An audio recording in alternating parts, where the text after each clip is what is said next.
ይህ በዕለተ ሮብ የሚቀርብላችሁ የማህበረ ትጋት ድምፅ ነው።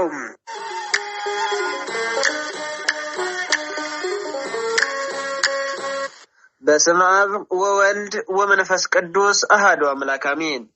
ነቢያት ስለ ኢየሱስ ክርስቶስ መወለድ፣ ወደ ግብጽ ስለመሰደድ፣ በባህረ ዮርዳኖስ ስለመጠመቅ፣ በትምህርተ ወንጌል ጨለማውን ዓለም ስለማብራቱ፣ ለሰው ልጆች ድህነት ጸዋቱ መከራ ስለመቀበሉና ስለመሰቀሉ፣ ስለ ትንሣኤው፣ ስለ ዕርገቱ፣ ስለ ዳግም ምጽአቱ ትንቢት ተናግረው አላቆሙም። ለአዳም የተሰጠው ተስፋ ተገልጦላቸው ለተናገሩት ትንቢት ፍጻሜ እንዲያደርሳቸው ፈጣሪያቸውን ተማጸኑትም እንጂ። ሰላም ጤና ይስጥልን ውድ አድማጮቻችን፣ ትጋት የአባ ዮሐንስ የመንፈስ ቅዱስ ፍሬዎች እንደምን ሰነበታችሁ? የእግዚአብሔር ሰላም በያለንበት ከሁላችንም ጋር ይሁን፣ አሜን።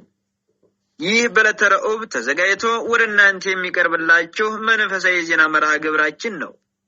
በዛሬ የዜና ሀተታችን የገና ጾም ጾመ ነቢያት በሚል ይዘላችሁ ቀርበናል። ከዜናው ጋር አብረናችሁ ቆይታ የምናደርገው እኔም ወንድማችሁ ጥላሁን ጽጌ ድንገልና እህታችን ሙሉ አክሊለ ማርያም በጋራ በመሆን ነው። እስከ መርሃ ግብራችን ፍጻሜ አብራችሁ እንድትቆዩ እየጋበዝኩ ወደ ዝርዝር ዜናው አልፋለሁ።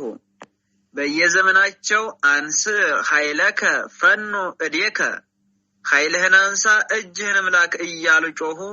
በጾምና በጸሎት ተወስነውም ሰው የሚሆንበትን ጊዜ በቀናት፣ በሳምንታት፣ በወራትና በዓመታት ቆጠሩ።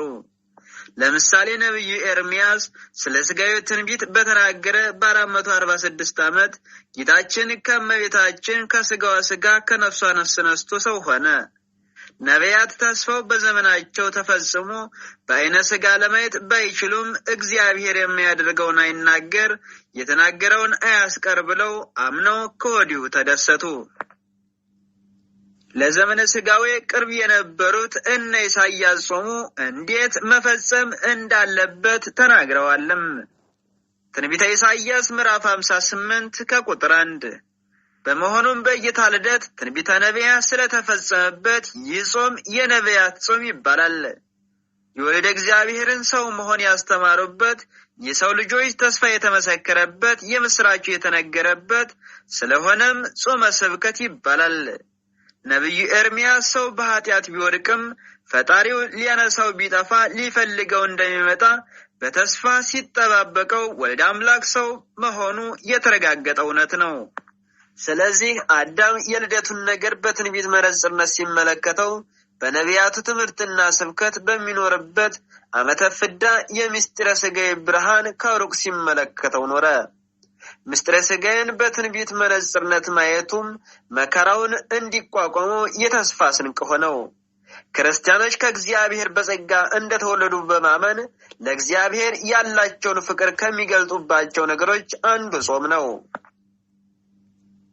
ጾም የፍቅር ስጦታ ከመሆኑ በተጨማሪ ታዛዥነትንና የገቡትን ቃል ኪዳን ጠባቂነትንም ማሳያ ነው። የሰው ልጅ በእግዚአብሔር አርአያ ተፈጥሯል። ኃጢአት ሰርቶ የእግዚአብሔር አርአያነቱን ቢያጠፋውም እግዚአብሔር ግን በአርአያው ሲፈጥረው ምን ያህል እንደሚወደው ማረጋገጫ ስለነበር በኃጢአት ሲወድቅም እንደወጣ ይቅር ሳይል ሊፈልገው መጣ። እግዚአብሔር የሰውን ልጅ ሊፈልግ የመምጣቱ ተስፋ የተነገረበትና ሱባኤ የተቆጠረበት ዕለት ለማየት በመናፈቅ ከቀረበው መስዋዕት አንድ ጾም ነበር። ጾም ሰው ለእግዚአብሔር ያለው ፍቅርና ታዛዥነት መገለጫና ማረጋገጫ ብቻ ሳይሆን ሲወድቁ መነሻ፣ ከብልየት እርጅና መታደሻ፣ ከኃጢአት ቆሻሻ መታጠቢያ ከንስሐ ጋር አብሮ ሲፈጸም ሰሙናም ነው። ሊቀ ነቢያት ሙሴ በሲና ተራራ ላይ እግዚአብሔር ወደ ነበረበት ጨለማ የገባው አስፈሪውን መብረቅና ነጎድጓድ ተቋቁሞ ጨለማውን አልፎ የሰው ልጅ ያልሰራትን ሰማያዊ መቅደስ የተመለከተውና ወደ አለቱ ድንጋይ የቀረበው ራሱን ለእግዚአብሔር በጾም በመቀደስ ጭምር ነው። የወገን ፍቅርና ለእግዚአብሔር ታዛዥነቱ እንዳለ ሆኖ ጾም እነዚህና መሰል መንፈሳዊ በረከትን ስለሚያስገኝ ክርስቲያኖች ይመጣላቸው ዘንድ ይናፍቋታል። ከእነዚህ የሚናፍቋ ጾማት መካከል አንዱ ጾመ ነቢያት ነው። ጾመ ነቢያት የሚባለው ጾመ ገና፣ ጾመ ማርያም፣ ጾመ አዳም፣ ጾመ ፊልጶስ ተብሎ ይጠራል። ጾመ ነቢያትም ሆነ ሌሎች አጽዋማት ሲደርሱ ክርስቲያኖች የሚደሰቱት ጾም የሥጋ ፍቃድ እንዳይሰለጥንባቸው ቁስለ ሥጋን በማከም ቁስለ ነፍስን ስለሚፈውስላቸው ነው። ጾም የቁስል መፈወሻ ኃይል መውኤም ድል ማድረጊያ ይሆናል። ከሥጋም ከመንፈስም ተቆራኝቶ ሰውን ወደ ጥፋት የሚወስደን ክፉ መንፈስ ለማራቅም ይጠቅማል። ጾም የሥጋን ምኞት እስከ መሻቱ ቆርጦ የሚጥል ለመንፈስ ልዕልና የሚያበቃውን መሳሪያ የሚያስታጥቅ ነው። ክርስቲያን ይህን የመሰለ መንፈሳዊ የጦር ዕቃ እንዳይለየው አጥብቆ ይለምናል። የጦር ልምድ እንደሌለው ወታደር ጠላቱን የሚቋቋምበት የጦር ትጥቅ ሳይዝ አውላላ ሜዳ ላይ ባዶውን አይቆምም። መንፈሳዊ ውጊያን በሥጋዊ ጥበብ ማሸነፍ ስለማንችል ነው። አበው ፍቅረ አጽዋማትን በአስተምሯቸውና በሕይወታቸው እየሰበኩልን ጾም እነዚህና መሰል መንፈሳዊ በረከትን ስለሚያስገኝ ክርስቲያኖች ይመጣላቸው ዘንድ ይናፍቋታል። ከእነዚህ የሚናፍቁ አጽዋማት መካከል አንዱ ጾመ ነቢያት ነው። ጾመ ነቢያት የሚባለው ጾመ ገና፣ ጾመ ማርያም፣ ጾመ አዳም፣ ጾመ ፊልጶስ ተብሎ እንደሚጠራ መምህር ቃኘው ወልዴ ጾምና ምጽዋት በተሰኘው መጽሐፋቸው ገልጠውታል። ጾመ ነቢያት ለአዳም የተነገረው ትንቢት የሚጠበቀው ሱባኤ እንደደረሰ የሚያበስር በመሆኑ ጾመ አዳም ይባላል። አዳም ቢበድልም ንስሐ ገብቶ በማልቀሱ ከልጅ ልጅ ተወልጄ አድንሃለሁ ብሎ የተነገረው ተስፋ መድረሱን ምስጢረ ሥጋዌ እውን ሊሆን መቃረቡን የሚያስረዳ ጾም ነው። ውድ አድማጮቻችን፣ ትጋት የአባ ዮሐንስ የመንፈስ ቅዱስ ፍሬዎች እነሆ ዘገባችን እንደቀጠለ ነው። ቀጣዩን ዘገባ እህታችን ሙሉ አክሊለ ማርያም ታቀርብልናለች። በድጋሚ አብራችሁን ቆዩ።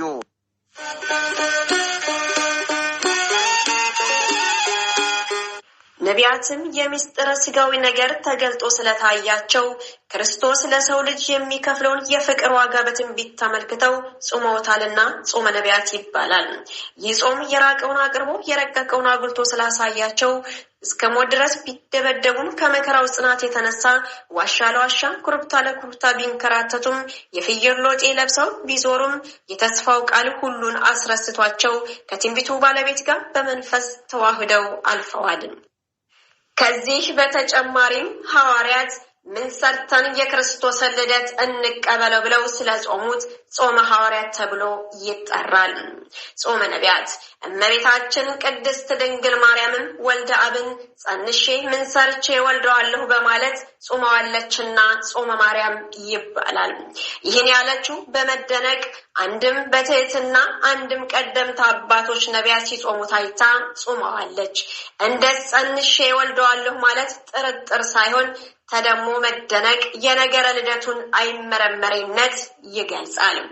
በሌላ በኩል ደግሞ ትህትና ነው። እግዚአብሔር አምላክ ቅድስናዋን አይቶ በብስራተ መልአክ አማካኝነት ክርስቶስን እንደምትወልድ ቢነግራትም የትህትና እናት ናትና ምን ሰርቼ የሰማይና የምድርን ፈጣሪ እችለዋለሁ ስትል ጾመዋለች። ይህ ጾም ጾመ ፊልጶስም ይባላል። ሐዋርያው ፊልጶስ በአርማውያን ዘንድ ተግቶ ሲያስተምር በሰማዕታትነት ሲሞት አስከሬኑ ከደቀ መዛሙርቱ ስለተሰወረ እግዚአብሔር የተሰወረውን የመምህራቸውን አስከሬን እንዲገልጽላቸው ከኅዳር 16 ጀምረው ሲጾሙ በሶስተኛው ቀን የመምህራቸው አስከሬን ቢመለስላቸውም ጾሙን ግን እስከ ልደት ቀጥለዋል። ጾምን ትእዛዝ ስለሆነ ብቻ ሳይሆን የፍቅርና የበረከት ምንጭ በመሆኑ ጭምር ደስ እያለን ብንጾመው የቅዱሳን በረከት ያድርብናል። ከልደት በዓል በፊት ያሉት ሶስቱ የጾመ ነቢያት ሳምንታት። እነዚህ ከልደት በዓል በፊት ያሉት ሶስቱ የጾመ ነቢያት ሳምንታት ስብከት፣ ብርሃንና ኖላዊ ተብለው ይጠራሉ። እነዚህ ሳምንታት ነቢያት አምላክ ይህንን ዓለም እንዲያድን ያላቸውን ናፍቆት የገለጡባቸውና ይህንን አስመልክተው ያስተማሩባቸው ሶስት የተለያዩ መንገዶችና ጌታችንም ለእነዚህ መልስ የሰጠባቸው ሁኔታዎች ይታሰቡባቸዋል። አንደኛ ስብከትም ከታኅሳስ 7 እስከ ታኅሳስ 13 ስብከት ማለት ማስተማር ማለት ነው። የሳምንት ከሙሴ ጀምሮ የነበሩት ነቢያት በሙሉ አዳኝ ወይም መሲህ እንደሚመጣ ማስተማራቸው ጌታችንም እነርሱ ይመጣል ብለው ያስተማሩለት እኔ ነኝ ብሎ ራሱን መግለጡ የሚታሰብበት ነው። ሙሴ ለጊዜው የጌታችን ምሳሌ ለሆነው ለኢያሱ፣ ፍጻሜው ግን ለጌታችን በሆነው ትንቢቱ አምላክህ እግዚአብሔር ከወንድሞችህ እንደኔ ያለ ነብይ ያስነሳልሃል እርሱንም ስሙት ብሎ ለሕዝበ እስራኤል ነግሯቸው ነበረ። ኦሪት ዘዳግም ምዕራፍ 18 ከቁጥር 15 እግዚአብሔር ወልድም በሥጋ ማርያም በተገለጠ ጊዜ ራሱን ያስተዋወቀው ነቢያት የተናገሩለት አዳኝ ወይም መሲህ እንደሆነ ነው። ሙሴና ነቢያት ሁሉ ስለኔ ይናገራሉ ይላቸው ነበረ። ትንቢቱን ያውቁ የነበሩ በእግዚአብሔር መንገድ የሚሄዱ እስራኤላውያንም መሲሁን አገኘ ነው። ሙሴ በሕገ መጻሕፍት ነቢያትም ስለ እርሱ የጻፉለትን የናዝሬቱን ኢየሱስን አገኘ ነው እያሉ ተከትለውታል። የዮሐንስ ወንጌል ምዕራፍ 1 ከቁጥር 41 እስከ 45 ሐዋርያትና ሌሎቹም ደቀ መዛሙርቱም ከጌታችን ሞትና ትንሣኤ በተለይ የተነገሩትን ትንቢቶች ሁሉ ያውቁ ለነበሩት እስራኤላውያን ያስተማሩት እነዚህን የነቢያት ትምህርቶችና ትንቢቶች እየጠቀሱ ነበር። ቅዱስ ጴጥሮስ በቤተ መቅደስ እንዲህ ብሎ አስተምሯል። አሁንም ወንድሞች ሆይ አለቆቻችሁ እንደሚያደርጉ ይህንን ባለማወቅ እንዳደረጋችሁ ታውቃለሁ። እግዚአብሔር ግን ክርስቶስን መከራ እንደሚቀበል በነቢያት ሁሉ አፍ እንደተናገረ እንዲሁ ፈጸመ። የሐዋርያት ሥራ ምዕራፍ 3 ከቁጥር 17 እስከ 18 በሁለተኛው መልእክቱ ደግሞ እንዲህ ሲል ጽፏል። ወንድሞች ሆይ የቀደሙት ቅዱሳን ነቢያት የተናገሩትን ቃልና ለእኛ ለሐዋርያትም ያዘዘውን የመድኃኒታችንና የጌታችን የኢየሱስ ክርስቶስን ትእዛዝ ታስቡ ዘንድ እወቁ። ሁለተኛ የጴጥሮስ መልእክት ምዕራፍ 3 ከቁጥር 1 እስከ 3 ቅዱስ ጳውሎስም በዕብራውያን መልእክቱ መግቢያ ላይ እንዲህ ብሏል። ከጥንት ጀምሮ እግዚአብሔር በብዙ አይነትና በብዙ ጎዳና ለአባቶቻችን በነቢያት የተናገረ በኋላም ዘመን ግን ሁሉን ወራሽ ባደረገው ሁሉን በፈጠረ በልጁ ነገረን። ወደ ዕብራውያን ሰዎች ምዕራፍ 1 ከቁጥር 1 እስከ 2 ሁለተኛ ብርሃን ከታኅሳስ 14 እስከ ታኅሳስ 20 ነቢያት የአምላክን ማዳን ከጠበቁባቸውና ከገለጡባቸው መንገዶች አንዱ ብርሃን ነው።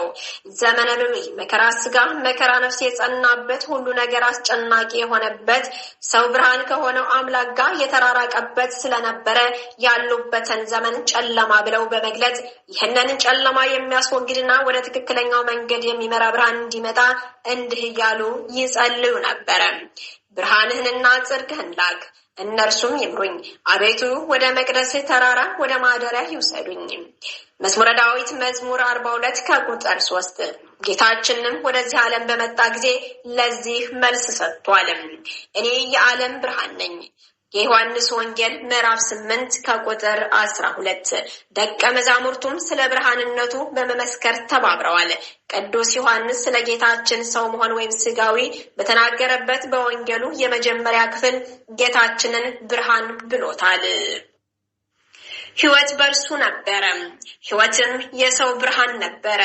ብርሃንም በጨለማ ያበራል፣ ጨለማም አላሰነፈውም። የዮሐንስ ወንጌል ምዕራፍ 1 ከቁጥር 4 እስከ 5 ቅዱስ ጳውሎስም ጌታችን በሚያንጸባርቅ ብርሃን አምሳል እንደተገለጠበት ተናግሯል።